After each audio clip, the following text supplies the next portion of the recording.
Hello guys, welcome to the Elias. आज का जो टॉपिक है उसमें हम बेसिकली आज का एक टॉपिक नहीं, दो टॉपिक है। आज की वीडियो में हम दो टॉपिक खत्म करेंगे। एक तो इंडिकेटर्स क्या होते हैं और पीएच स्केल क्या होते हैं। दोनों छोटे छोटे टॉपिक हैं पर क्वेश्चन इसमें से जरूर आते हैं, 110% आना ही आना है। तो एक ही वीडियो में मैंने सोचा इसको कंप्लीट कर देते हैं। छोटे छोटे टॉपिक हैं। तो पहला टॉपिक है इंडिकेटर्स क्या होते हैं। तो डेफिनेशन लिखिए, इसको पढ़ो। Indicators are the substances that changes their color or order when added into an acid or an alkaline solution to indicate the presence of acid or base। कहने का मतलब क्या है? इंडिकेटर एक तरह की सब्सटेंस है। कोई सब्सटेंस इंडिकेटर क्या होता है? इंडिकेटर कोई सब्सटेंस है जो अपना या तो कलर, अपना कलर या फिर ऑर्डर, ऑर्डर मतलब स्मेल, या तो अपनी कलर चेंज कर देते हैं और ऑर्डर चेंज कर देते हैं जब हम उसको एसिड या अल्कलाइन सॉल्यूशन में डालते हैं। इसलिए चेंज करते हैं इंडिकेट करने के लिए, इंडिकेट करने के लिए करते हैं। इसलिए ये वर्ड जो है इंडिकेटर, इंडिकेट से बना हुआ है।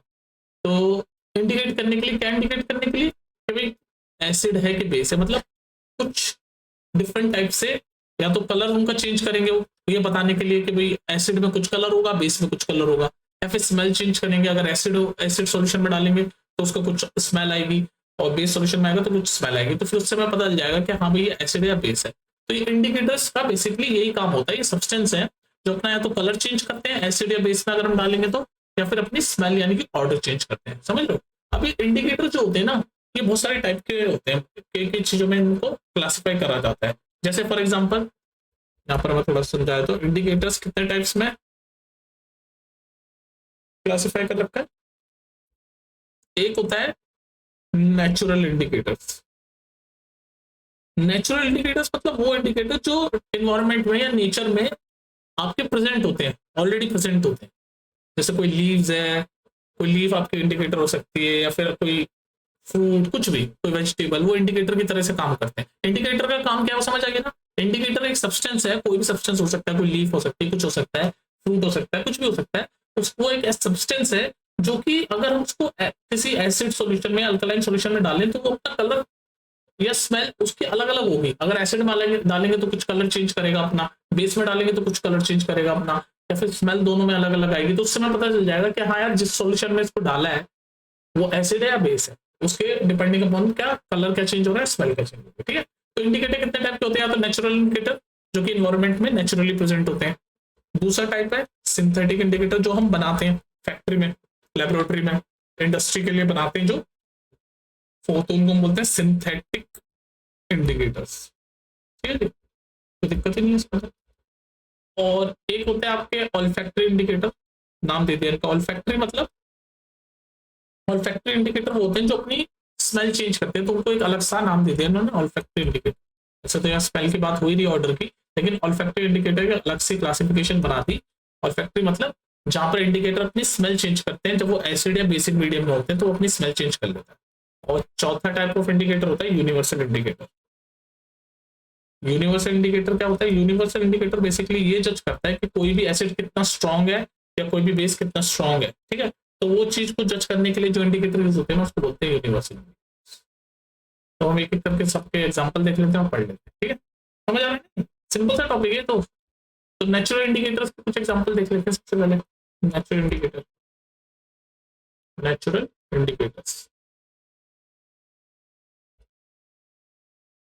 Natural indicators. नेचुरल इंडिकेटर्स का क्या क्या एग्जांपल है भाई? जैसे आप, मैं बताऊं, जो कैबेज होती है ना, रेड कलर की कैबेज, उसका जो जूस होता है जो लीव्स में से निकलता है, वो एक तरह का नेचुरल इंडिकेटर है। रेड कैबेज जूस कहां से निकलता है? जूस लीव्स में से, पत्तियों से।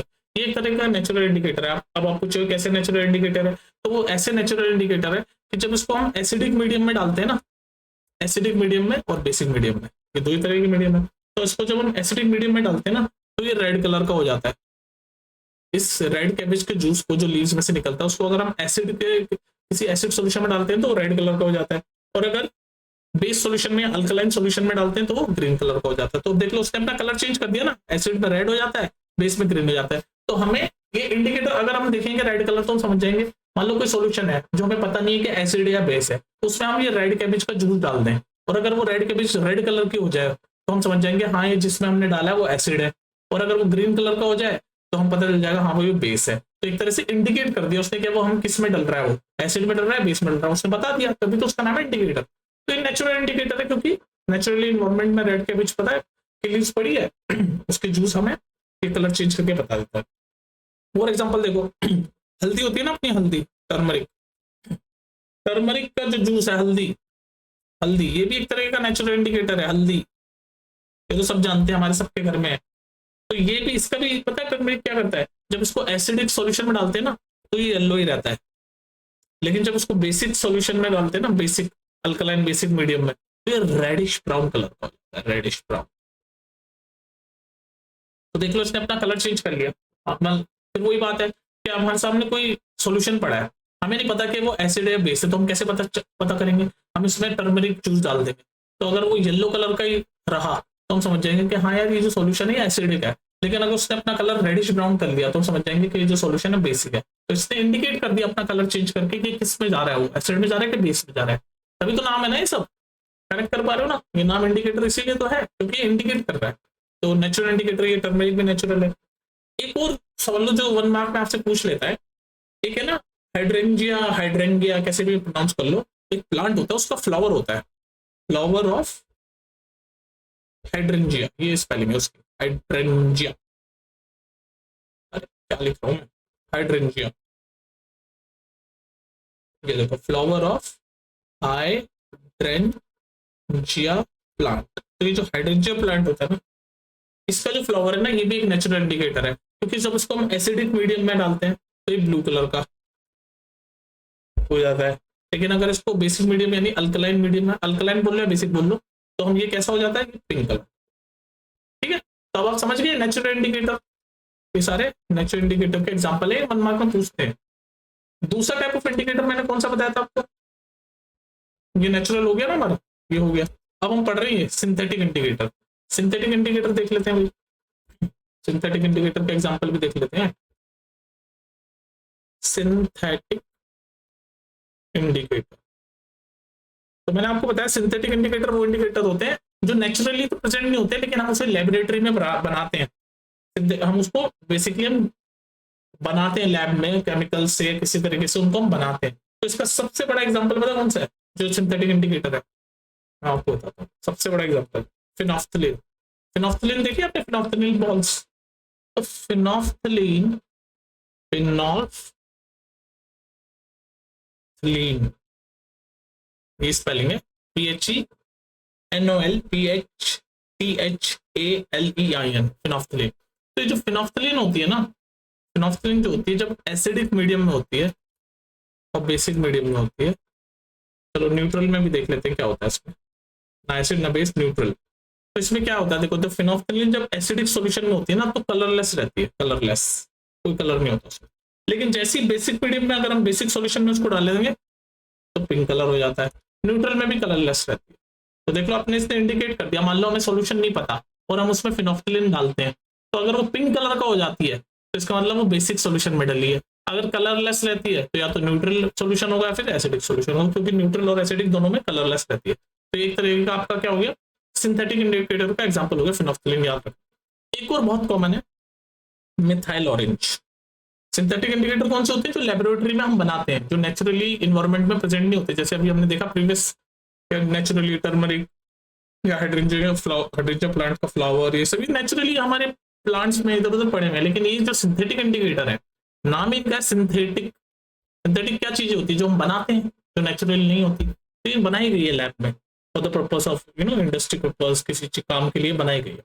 तो सेकंड एग्जांपल सिंथेटिक इंडिकेटर का है मिथाइल ऑरेंज, ये भी एक तरह का सिंथेटिक इंडिकेटर है। इसको जब हम एसिडिक सॉल्यूशन में डालते हैं तो ये रेड कलर का हो जाता है, कलर चेंज कर लिया ना इसने अपना। और जब बेस में डालते हैं तो येलो हो जाता है, और जब इसको न्यूट्रल सॉल्यूशन में डालते हैं तो ये ऑरेंज कलर का है। तो देख लो, अगर हमें सॉल्यूशन नहीं पता, अगर मान लो हमारे सामने ये कोई सॉल्यूशन पड़ा, हमारे सामने कोई सॉल्यूशन पड़ा, हमें नहीं पता कि एसिड है कि बेस है, हम कैसे पता करेंगे, हम ये मिथाइल ऑरेंज ना इसके अंदर डाल देंगे, मिथाइल ऑरेंज इसके अंदर डाल देंगे, और अगर हम देखेंगे कि कलर अगर रेड आ गया तो हम समझ जाएंगे कि एसिड है, कलर अगर येलो आ गया तो हम समझ जाएंगे बेस है, और कलर अगर ऑरेंज आ गया तो हम समझ जाएंगे न्यूट्रल सॉल्यूशन है। तो इसलिए इंडिकेटर्स हैं। ठीक है, नेक्स्ट देखो, नेक्स्ट टाइप ऑफ इंडिकेटर है ऑल्फैक्टरी इंडिकेटर्स। ठीक है, थर्ड टाइप ऑफ इंडिकेटर है वो आपका क्या है, all factory indicator, all factory indicator. ये ऑल फैक्ट्री इंडिकेटर क्या होते हैं भाई? ऑल फैक्ट्री इंडिकेटर बेसिकली वो इंडिकेटर होते हैं जो अपनी ऑर्डर, ऑर्डर मतलब अपनी स्मेल को, ऑर्डर ये वाला ऑर्डर, ये ऑर्डर मतलब अपनी स्मेल को चेंज कर देते हैं जब एसिडिक या बेसिक मीडियम में होते हैं। तो इसका सबसे कॉमन एग्जांपल है जो कि आपके 1 मार्क में पूछा जाएगा, ऑल्फैक्टिव इंडिकेटर का सबसे नंबर 1 एग्जांपल है वनीला एक्सट्रैक्ट, वनीला एक्सट्रैक्ट। और दूसरा क्या है, दूसरा एग्जांपल है ऑल्फैक्टिव इंडिकेटर का अनियन, हमारे प्याज। ये दोनों क्या होते हैं, जब ये एसिडिक मीडियम में होते हैं ना, एसिडिक मीडियम में होते हैं तभी इनकी ऑर्डर या इनकी स्मेल आती है। जब एसिडिक मीडियम में होता है तो इनकी स्मेल आती है, तो स्मेल आएगी, स्मेल आएगी। लेकिन अगर ये बेसिक मीडियम में होंगे ना तो स्मेल ही नहीं आएगी। तो ये इनका इंडिकेशन है। अगर स्मेल नहीं आ रही वनीला एक्सट्रैक्ट की, ऑनियन की, जब उसको बेसिक मीडियम में डाल दें तो इसका मतलब किसी सॉल्यूशन में हम मान लो वनीला एक्सट्रैक्ट या फिर अनियन डाल रहे हैं और स्मेल नहीं आ रही, तो इसका मतलब क्या है, वो बेस है, नो स्मेल। इसका मतलब क्या है, वो बेसिक मीडियम है। और अगर स्मेल आ रही है तो इसका मतलब वो एसिडिक मीडियम के सॉल्यूशन में डालें। तो नेक्स्ट स्टेप हमारा इंडिकेटर है ना, वो है यूनिवर्सल इंडिकेटर। अब बेसिकली यूनिवर्सल इंडिकेटर का क्या काम होता है? यूनिवर्सल इंडिकेटर, इसका काम ये होता है कि ये तो एसिड है ना या फिर बेस है, एसिड या फिर बेस, इसकी स्ट्रेंथ बताता है। स्ट्रेंथ मतलब कोई एसिड कितना ज्यादा एसिडिक है या कोई बेस कितना ज्यादा बेसिक है, वो इंडिकेट आपको यूनिवर्सल इंडिकेटर कराता है। और यूनिवर्सल इंडिकेटर बेसिकली क्या होता है, बहुत सारे इंडिकेटर का मिक्सचर है। तो ये डिफरेंट डिफरेंट कलर चेंज होके या स्मेल करके आपको इंडिकेट करता है कि भाई कोई भी एसिड कितना ज्यादा स्ट्रॉन्ग है। तो बेसिकली यूनिवर्सल इंडिकेटर स्ट्रेंथ के लिए होता है, स्ट्रेंथ जज करने के लिए, टू जज द स्ट्रेंथ। स्ट्रेंथ मतलब कि कोई भी एसिड कितना एसिडिक है या बेस कितना बेसिक है, ठीक है। तो यूनिवर्सल इंडिकेटर का सबसे बड़ा एग्जांपल दो तो फिनोफ्थलीन, जो भी हमने पढ़ा ना, फिनोफ्थलीन, फिनोफ्थलीन यूनिवर्सल इंडिकेटर भी एक तरह का, ठीक है, यूनिवर्सल इंडिकेटर। तो इंडिकेटर आपके यहाँ सारे खत्म हो गए। अब हम पढ़ेंगे पीएच स्केल, अब हम पढ़ेंगे pH scale, pH scale, pH scale. ये भी इसी टॉपिक में खत्म कर देते हैं इसी वीडियो में, तो लंबा खींच। पीएच स्केल क्या होता है? चलिए, जो पीएच स्केल है उसकी डेफिनेशन क्या लिखी है? It is a scale used for measuring hydrogen ion concentration. तो बेसिकली ये पीएच स्केल, नाम ही स्केल है, ये एक तरह का स्केल है या एक मेजरमेंट का एक तरीका है जो क्या मेजर करता है, मेजरमेंट का एक तरीका है जो क्या मेजर करता है, ये मेजर करता है हाइड्रोजन आयन की कंसंट्रेशन। मतलब हाइड्रोजन आयन, ये H प्लस आयन कितने हैं उसको मेजर करता है पीएच स्केल। तो बेसिकली देखो, पीएच स्केल में आने से पहले मैं एक छोटा सा कॉन्सेप्ट जो यहाँ पर बताना जरूरी है वो ये है कि जो भी स्ट्रेंथ है ना, स्ट्रेंथ ऑफ एन एसिड या फिर base, strength of N acid और बेस, ये क्या होता है ये मैं थोड़ा सा बता दूं, ये पेज पे मैं आ रहा हूँ। स्ट्रेंथ ऑफ एन एसिड और बेस क्या होती है? तो कोई भी एसिड, कोई भी अगर एसिड है वो जितना ज्यादा H plus ion concentration produce कर रहा है, कोई भी एसिड जो जितना ज्यादा H प्लस यानी हाइड्रोजन आयन कंसंट्रेशन प्रोड्यूस कर रहा है वो उतना ज्यादा हम बोलेंगे स्ट्रॉन्ग एसिड है, स्ट्रॉन्ग एसिड। तो हम ऐसे जज करेंगे, मान लो दो एसिड है, मान लो ये एसिड नंबर 1 है, ठीक है, और ये एसिड नंबर 2 है। हम कैसे बताएंगे इनमें से कौन सा ज्यादा स्ट्रॉन्ग एसिड है? तो हम देखेंगे कि इनमें से कौन सा ज्यादा H प्लस आयन प्रोड्यूस करेगा। जो ज्यादा H प्लस आयन प्रोड्यूस करेगा वो ज्यादा स्ट्रॉन्गर एसिड होगा। तो अगर मान लो ये ज्यादा H प्लस आयन प्रोड्यूस कर रहा है तो ये एसिड ज्यादा स्ट्रॉन्ग है, ये वाला एसिड ज्यादा स्ट्रॉन्ग है। और अगर ये वाला ज्यादा H प्लस, इन दोनों को चेक करेंगे, जो H प्लस आयन ज्यादा प्रोड्यूस करेगा वही स्ट्रॉन्ग एसिड होगा, ठीक है। सिमिलरली हम ऐसे बेस को भी जज कर सकते हैं। बेस वो ज्यादा स्ट्रॉन्ग है जो OH माइनस आयन प्रोड्यूस करेगा। तो मान लो ये बेस नंबर 1 है और कोई बेस नंबर 2 है, तो इन दोनों में से हम बताएंगे भाई कौन सा स्ट्रॉन्गर बेस है। भाई बेस तो दोनों ही है पर कौन सा स्ट्रॉन्ग बेस है? तो हम देखेंगे जो OH माइनस आयन ज्यादा प्रोड्यूस करेगा वो ज्यादा स्ट्रॉन्ग बेस है। तो मान लो ये OH माइनस आयन, ये बेस 1 ज्यादा प्रोड्यूस कर रहा है तो हम कह देंगे स्ट्रॉन्ग बेस है। तो ठीक है, तो ये स्ट्रेंथ ऑफ एसिड और base concentration of H plus and OH minus पे डिपेंड करती है कि भाई कितना प्रोड्यूस कर रहे हैं, ठीक है। अब वापस आते हैं हम अपने पीएच स्केल पे। पीएच स्केल क्या होता है ये आपको पता चल गया ना कि एसिड कौन सा स्ट्रेंथ, कौन सा स्ट्रॉन्गर है, कौन सा वीकर है, हम उसकी कंसंट्रेशन H प्लस आयन की कंसंट्रेशन से प्रयास करते हैं। और बेस कितना स्ट्रॉन्ग है या वीक है हम उसकी OH माइनस आयन की को प्रोड्यूस करने की कंसंट्रेशन से हम जज करते हैं। ये जो पीएच स्केल है ना, ये एक स्केल है जो H प्लस आयन की कंसंट्रेशन को मेजर करता है, H प्लस आयन की कंसंट्रेशन को मेजर करता है, ठीक है, पीएच स्केल। और पीएच स्केल में, एक सेकेंड, पीएच स्केल में ये जो पी है ना, ये जर्मन वर्ड है पोटेंस, POTENZ, पोटेंस, ये जर्मन वर्ड है। जर्मन वर्ड मतलब पावर। ये पी जो है ये पोटेंस को रिप्रेजेंट करता है, जो कि एक जर्मन वर्ड है जिसका मतलब है पावर। तो बेसिकली पीएच एक स्केल है जो H प्लस आयन की कंसेंट्रेशन को मेजर करता है। तो उस H प्लस आयन की कंसेंट्रेशन से हमें पता चल जाता है कि भाई कोई चीज कितनी एसिडिक है या नहीं। क्योंकि यहाँ पे ये पता है, अभी मैंने आपको बताया स्ट्रेंथ ऑफ एसिड और बेस में, कि जो ज्यादा H plus ion concentration produce करेगा वो ज्यादा स्ट्रॉन्गर एसिड है। तो बस pH scale H plus ion concentration को मेजर करता है और उस बेसिस पे हम बता लेते हैं कि भाई वो कोई भी जो भी सब्सटेंस है वो ज्यादा एसिडिक है, या फिर कोई भी जो सॉल्यूशन है वो एसिडिक है या बेसिक है। तो हम कैसे पता करते हैं कि भाई पीएच स्केल को हमने ऐसे बांटा हुआ है कि अगर पीएच 7 से ज्यादा है किसी सब्सटेंस के, किसी सॉल्यूशन की पीएच 7 से ज्यादा है तो हम कह देंगे वो सॉल्यूशन बेसिक है। 7 से कम है तो हम कह देते हैं एसिडिक है।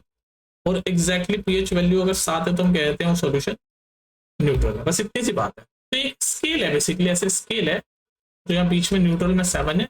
तो अगर लेस देन 7 होता है तो हम कह देते हैं एसिडिक है, मोर देन 7 होता है तो हम कह देते हैं वो सॉल्यूशन बेसिक है, ठीक है। तो पीएच स्केल, और पीएच स्केल अगर आपसे कोई पूछे तो क्या क्या क्या मेजर करता है, H प्लस आयन की कंसंट्रेशन। तो जब H प्लस आयन की कंसंट्रेशन बहुत ज्यादा होती होगी तो वो पीएच वैल्यू लेस देन 7 दिखाता होगा, तभी एसिडिक है। और अगर H प्लस आयन की कंसंट्रेशन कम होती होगी, बहुत कम होती होगी, तो 7 से ज्यादा दिखाता होगा, तभी तो बेसिक है। और मेजर ये H प्लस आयन की concentration, I mean H plus ion मतलब हाइड्रोजन है, हाइड्रोजन आयन की कंसंट्रेशन ही मेजर करता है। तो ये था आपका पीएच स्केल, समझ गए। अब पीएच स्केल तो आप समझ गए। अब पीएच स्केल की हमारी जो डे टू डे लाइफ है उसमें क्या इंपॉर्टेंस है वो हम थोड़ा सा देख लेते हैं एग्जांपल से, कि डे टू डे लाइफ में हमारी पीएच की या पीएच स्केल की क्या इंपॉर्टेंस है वो देखो। अब मैं आपको समझाता हूँ। देखो, जो सॉइल होता है ना, सॉइल, जो हमारी सॉइल है उसकी भी पीएच वैल्यू, हम जैसे सॉइल है उसकी हम पीएच वैल्यू मान लो कैलकुलेट कर लेते हैं। कोई सॉइल है हमारी, सॉइल मतलब मिट्टी, उसकी पीएच वैल्यू अगर हम कैलकुलेट करते हैं, क्योंकि हमें ये पता है कि जो सॉइल होती है, तो सॉइल में हम डिफरेंट डिफरेंट प्लांट मान लो ग्रो करते हैं, डिफरेंट डिफरेंट प्लांट हम ग्रो करते हैं, समझना। तो पीएच की इंपॉर्टेंस बता रहा हूँ। सॉइल में हम डिफरेंट डिफरेंट प्लांट ग्रो करते हैं। अब हर प्लांट ना, हर प्लांट की ग्रोथ एक एक पर्टिकुलर पीएच वैल्यू पे होती है। मतलब हर प्लांट कोई स्पेसिफिक पीएच रेंज में अच्छा ग्रो कर सकता है या हेल्दी ग्रो कर सकता है। मान लो इसकी कोई पीएच रेंज है, कुछ भी हो सकती है, और इस वाले प्लांट, ये प्लांट 1 है, प्लांट 2, और इसकी कोई पीएच रेंज है, तो हमें ये सॉइल की पीएच वैल्यू हम मेजर कर लेंगे।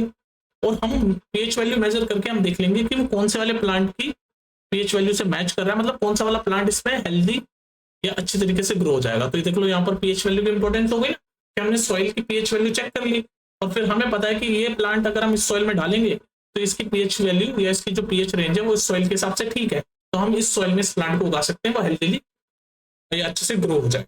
समझ में बात को। तो ये इंपॉर्टेंस होगी नंबर 1 पीएच वैल्यू की।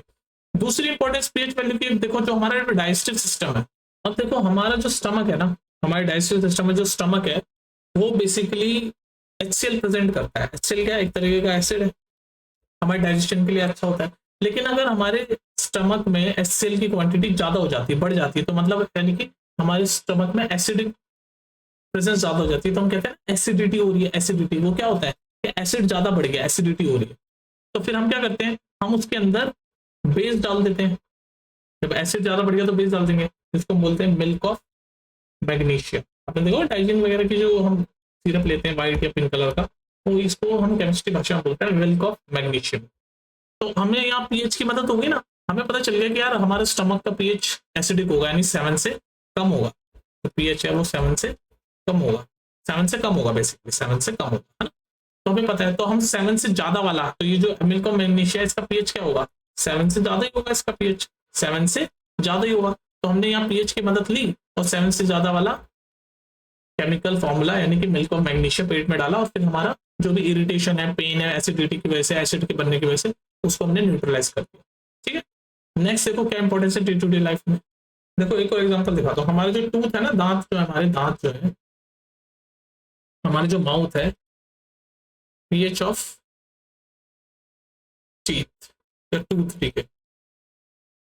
तो हमारी जो जो पीएच है ना, पीएच ऑफ माउथ, तो हमारा जो माउथ है, हमारे जो दांत है ना, उसमें क्या होता है, हमारा जो 5.5 से अगर कम हो जाता है पीएच, पीएच वैल्यू अगर 5.5 से कम होती है, हमें पता है अगर पीएच वैल्यू 7 से कम हो जाती है तो हम 7 से अगर कम हो जाती है तो क्या होता है, एसिडिटी एसिडिक बढ़ जाता है। अभी पीएच के स्केल में पढ़ा ना हमने, 7 से नीचे होगा पीएच वैल्यू होती है तो वो एसिड होता है, 7 से ऊपर होता है तो बेस होते हैं। तो अगर 5.5 से कम हो जाता है माउथ का हमारा पीएच वैल्यू अगर माउथ की 5.5 से कम हो जाती है तो हमारा टूथ डिके शुरू हो जाता है, मतलब दांतों का सड़ना, क्योंकि हमारे माउथ की एसिडिक जितनी होनी चाहिए उससे कम और ज्यादा एसिडिक हो गया, पीएच वैल्यू कम हो गई, 5.5 से कम होती जा रही है, यानी ज्यादा एसिडिक होता जा रहा है, तो टूथ डिके हो जाता है। तो ऐसे केस में हम क्या करते हैं, प्रिवेंट करने के लिए हम कोई ऐसा टूथपेस्ट या ऐसा सब्सटेंस यूज करते हैं जो बेसिक होता है, जिसकी पीएच वैल्यू 7 से ज्यादा होती है, पीएच वैल्यू जिसकी 7 से ज्यादा होती है। तो पीएच वैल्यू 7 से ज्यादा होगी, बेसिक होगा, तो वो ये जो एसिडिक, जो हमारे माउथ में जो एसिडिक ज्यादा हो रखा है, एसिड ज्यादा हो रखा है, 5.5 से कम हो गया पीएच वैल्यू, उसको न्यूट्रलाइज करेगा और हमारे टूथ डिके में रिलीव करेगा। ठीक है, तो ये भी हमारा डे टू डे लाइफ का एग्जाम्पल हो गया। अब देखो मैं तुम्हें एक और एग्जाम्पल देता हूँ, पीएच वैल्यू कहाँ कहाँ यूज होती है देखो डे टू डे लाइफ में। आपने देखा होगा ना हनी बी, मधुमक्खी, हनी बी होती है ना, हनी बी हो गया, या वॉस्प, वॉस्प होता है ना, ततैया, वॉस्प, ये सब क्या करते हैं, जब अपना जो डंक मारते हैं ना, आपने देखा होगा डंक मारते हैं, हम बाइट करते हैं, डंक मारना मतलब बाइट करते हैं, तो क्या होता है हमें एकदम इरिटेशन से होनी शुरू होती है। वो इरिटेशन पता क्यों होती है, क्योंकि वो एसिड बढ़ जाता है, वो एसिडिक, जो एसिडिक बिहेवियर होता है ना, वो जो डंक मारना है वो बेसिकली एसिड डाल देते हैं हमारी स्किन में, तो जब एसिड की वजह से हमें इरिटेशन होती है, एकदम इरिटेशन होनी शुरू हो जाती है, पेन शुरू होना शुरू हो जाता है। तो ये जब हनी बी, मधुमक्खी या वॉस्प या किसी भी टाइप का इंसेक्ट आपको डंक मार लेता है, बाइट कर लेता है, तो आपका वो स्किन के ऊपर एसिडिक अटैक कर देते हैं, तो एसिड बढ़ जाता है।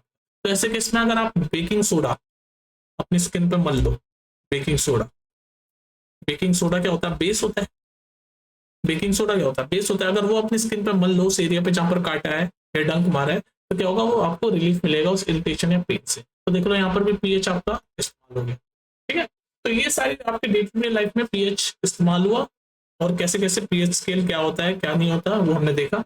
अब ये वीडियो आपकी काफी इंपॉर्टेंट है, क्यों इंपॉर्टेंट हो गई वीडियो, क्योंकि इसमें दो टॉपिक एक साथ कवर हो गए, एक तो इंडिकेटर्स क्या होते हैं और कितने टाइप के होते हैं, और पीएच वैल्यू क्या होती है, और हमारे डे टू डे लाइफ में हम पीएच को कैसे यूज करते हैं। ठीक है, तो 20-22 मिनट की वीडियो में 2-3 टॉपिक आपके कवर हो रहे हैं, तो अच्छे से इसको देख लेना। नेक्स्ट टॉपिक हम करेंगे सॉल्ट्स।